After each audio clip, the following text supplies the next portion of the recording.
देखिए, मैं एक बात कहता हूँ, अपनी खुद आड़ती है, अपने भी बहुत पुराने आड़ती है और मेरे चाचा जी फिलहाल है, उनका बेटा भाई मेरा। कि कोई भी आड़ती किसी किसान के, मैं समझता हूँ 10, 20, 30 ग्राम, 50 ग्राम या 100 ग्राम अनाज नहीं लेगा, ये मैं भी समझता हूँ। और आप किसी किसान से भी पूछोगे, वो भी ये बात नहीं कबूलेगा। उसके बाद जो है पार्टी निर्णय करेगी किस किस को प्रदेश जिलाध्यक्ष बनाया जाएगा, किसको युवा का, किसको महिला का, किसको SC का, BC का, प्रवक्ता का, जो जो पद है पार्टी के वो देने का काम उसके बाद पार्टी तय करेगी। जननायक जनता पार्टी के राष्ट्रीय उपाध्यक्ष और सोनीपत प्रभारी देवेंद्र कादियान ने कहा कि पार्टी हल्का और जिला स्तर पर नया और मजबूत संगठन तैयार करने की दिशा में तेजी से काम कर रही है। देवेंद्र कादियान आज सोनीपत में पार्टी कार्यकर्ताओं की बैठक लेने पहुंचे थे। बैठक के बाद उन्होंने पत्रकारों से बातचीत की। उन्होंने बताया कि पार्टी द्वारा जल्द ही मंडियों का दौरा किया जाएगा। इस दौरान किसानों और आम लोगों की अनसुनी समस्याओं को समझकर उन्हें सरकार तक पहुंचाया जाएगा। मंडियों में हो रही गड़बड़ियों पर बात करते हुए उन्होंने कहा कि कोई भी आड़ती तोल में हेराफेरी नहीं करता है। संगठन की मजबूती के लिए क्या कार्यकारिणी आगे गठित की जा रही है? देखिए, आदरणीय डॉक्टर अजय सिंह चौटाला जी के नेतृत्व में सभी प्रभारियों को, जो जिस जिस जिले के प्रभारी लगाए थे, उनको आदेश दिए गए थे कि आप जो है हल्का वाइज मीटिंग लें।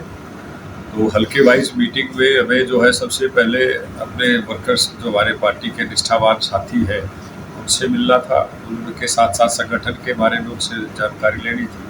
जो नया संगठन जज्बा बढ़ाने जा रही है, हल्का स्तर पर, जिला स्तर पर, प्रदेश स्तर पर, उनके बारे में चर्चा विचार विमर्श किए हैं। और उसके साथ साथ मंडियों में जो उठान भी हो रहा, उनको लेकर भी जो है साथियों से बात हुई है। और उसमें हम देखेंगे कि किस मंडी का जो है, जहाँ उठान नहीं हो रहा वहाँ दौरा भी करेंगे और सरकार तक जननायक जनता पार्टी अपनी किसानों की आवाज़ उठाने का काम है। कल ही यहाँ सोनीपत मंडी का दौरा किया गया था। 2 आड़तियों का तोल में गड़बड़ पाई गई है, सस्पेंड भी किए गए हैं। देखिए, मैं एक बात कहता हूँ, अपनी खुद आड़ती है, अपने भी बहुत पुराने आड़ती है और मेरे चाचा जी फिलहाल है, उनका बेटा भाई मेरा। क्या होता है कि जब गेहूं की बोरियों में अनाज डालते हैं, पल्लेदार डालते हैं, लेबर डालते हैं, वो 10-20 ग्राम ऊपर नीचे होता है। वो आड़ती की कोई मंशा मैं समझता हूँ कि नहीं होती कि इस तरीके से। हमारे भी पानीपत में कल CM फ्लाइंग ले जो है 6 आड़तियों पे इस तरीके का जो है केस दर्ज करने का प्रयास किया, तो वो उनकी गलती नहीं होती। कोई भी आड़ती किसी किसान के, मैं समझता हूँ 10, 20, 30 ग्राम, 50 ग्राम या 100 ग्राम अनाज नहीं लेगा, ये मैं भी समझता हूँ। और आप किसी किसान से भी पूछोगे, वो भी ये बात नहीं कबूलेगा। वो अलग चीज है कि कोई बड़ा झोल, जैसे लोडिंग के बाद जो है, लोडिंग से पहले, अब तो तोल होने लग गया। पहले तो मंडियों में तोल नहीं होता था, सीधा वेयर हाउस में भेज देते थे, वहाँ आगे जाके तोल होता था। अब आड़तियों ने भी क्या किया, वही मंडी में से ही तोल करा के भेजते हैं, ताकि हमारा वजन यही से तय हो जाएगा कि इतना वजन हमने जो है फला गोडाउन में डाला है। वहाँ तो बीच में पहले गड़बड़ होती थी, लेकिन मैं नहीं समझता कि अब आड़ती को इस तरीके की किसान के साथ गड़बड़ करेगा। हाँ, उठान की हम कह सकते हैं कि सरकार अगर टेंडर टाइम पे ना करे और जिस एजेंसीज को टेंडर मिले हैं वो अपनी अच्छी जिम्मेवारी ना निभाए, उससे किसान और आड़ती परेशान हो सकते हैं। वो हमें देखना है कि इस तरीके की मंडियों में दिक्कतें ना हो। उन्होंने यह भी कहा कि किसानों की फसलें आज भी खुले में पड़ी रहती हैं, उन्हें ढकने का कोई पक्का इंतजाम नहीं है। अगर बारिश या किसी और कारण से फसल को नुकसान होता है तो सरकार को किसानों को उचित मुआवजा देना चाहिए। किसान अपनी फसल की सही कीमत समय पर ना मिलने से बहुत परेशान है।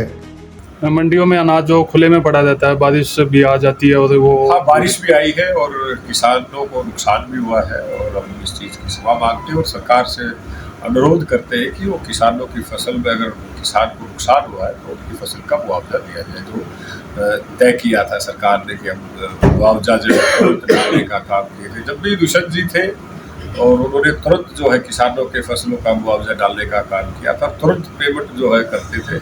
आज किसान परेशान है, पेमेंट टाइम पर नहीं हो रही है, उठान भी हो जाता तब भी पेमेंट खातों में नहीं आती। संगठन को मजबूत करने के लिए कादियान ने बताया कि 26 अप्रैल को हिसार में पार्टी की राज्य और राष्ट्रीय कार्यकारिणी की बैठक आयोजित की जाएगी। इस बैठक में नई कार्यकारिणी की घोषणा की जाएगी।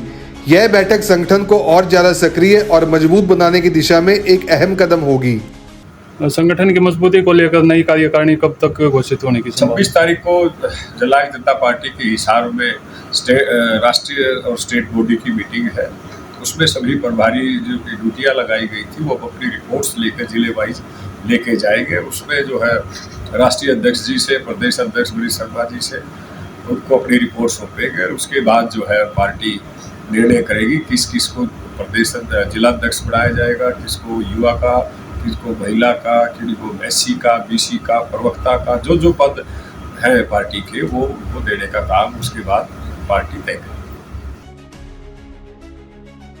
अब सैनिक स्कूल, मिलिट्री स्कूल और RIMC में दाखिले का सपना होगा पूरा। प्रिंस सुखोई एकेडमी सोनीपत लेकर आया है प्रोफेशनल कोचिंग RMS, RIMC और सैनिक स्कूल के लिए। क्लास 3री से 8वीं तक के बच्चों के लिए विशेष बैच शुरू। तो देर किस बात की, आज ही संपर्क करें स्क्रीन पर दिए नंबर पर।